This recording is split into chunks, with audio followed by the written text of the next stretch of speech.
Hello friends, this is Adam with Movie Guy 365, and today I'm going to review the 4K edition of The Mask of Zorro.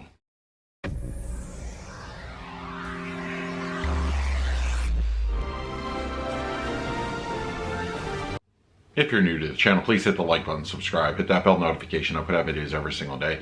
You can also find me over Twitter, Instagram, and Letterboxd at Movie Guy 365, as well as over at the Disney Magic Hour podcast. I'll put a link for that in the description.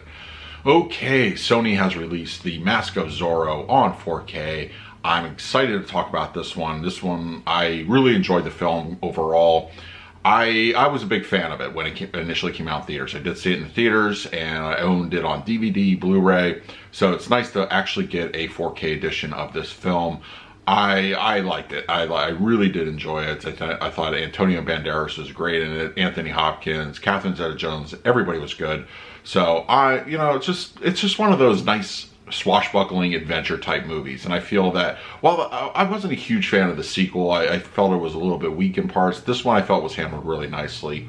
It's great. It got great fight scenes, great action, and just an overall really good story. And and revisiting it after a number of years, it still holds up really well. So I'm thrilled to talk about the picture quality and the audio. But before we do that, let's do a quick unboxing of the slipcover edition.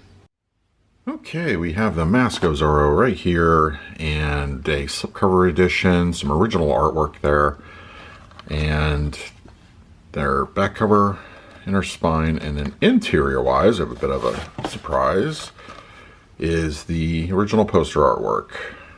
You know, like way back, I think they used this for the DVD even way back when, so that's pretty nice. They give you both options.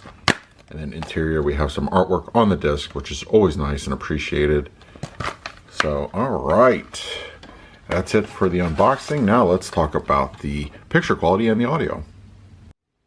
Sony has presented The Mask of Zorro in native 4K, and we have an HDR grading as well as Dolby Atmos for the audio.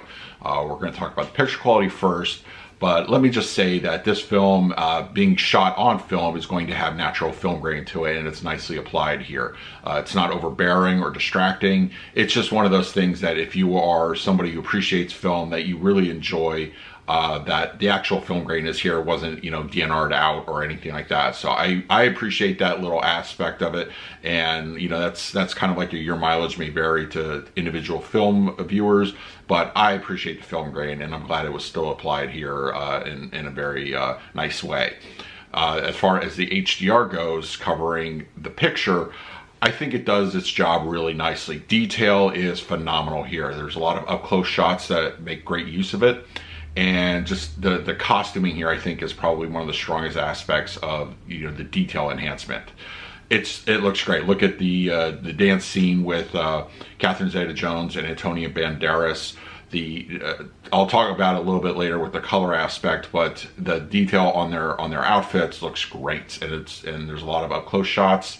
But it does find itself rendered really nicely. It looks fantastic in that regard, but everything else, skin textures, even the weaponry, get some up close shots of that. Just some of the old, the weaponry that's being used. It has that extra level of detail that is really nicely rendered here. As far as the color goes, go back to that dance scene, those two outfits, her red, the blouse part, and then his blue shirt. They are nice contrast, and they pop, but in a more natural way. It just looks really good in that regard. The color is great here. It's not overbearingly bright or cheerful, but it stands out on the stark contrast of like the desert kind of scenes, or not the desert scenes, but like the drier climate areas. It just looks great. Any kind of color just stands out really nicely. Black levels are fantastic. They're nice and deep inky blacks on those particular moments and scenes, but any kind of contrast with the light, it's perfectly balanced. It looks really good in that regard. It's just an absolutely beautiful looking picture. Sony has a great track record with their picture quality, and I think here it is definitely up for just it's out to play, and it really looks fantastic, and you are in for a treat here. If you are a fan of this movie and the picture quality department, you're gonna find yourself really enjoying the overall picture. Now, as far as the audio goes, we're given a Dolby Atmos, and this movie sounds phenomenal. It's good. It uses a nice, well-balanced overall soundtrack. Just the music cues alone are given a significant bump. They fill the room fairly nicely.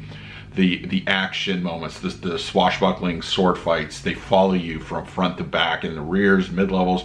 Everything gets a little bit of action, and it's handled really nicely. And it's also got a very strong mix to it. It's weighty. It has some strength to it. The LFE kicks in appropriately many times, and it does so fairly nicely. The center channel dialogue comes through clean and clear. No issues really to speak of in that department. The fronts, they handle a lot of the action, and they do so fairly nicely. The mid-levels and the rears, they sound great. They have a lot of immersive activity, and it really just, it pulls you into the movie unlike any other soundtrack that I've heard on this particular film before from the older days. But this is the best this movie has ever sounded.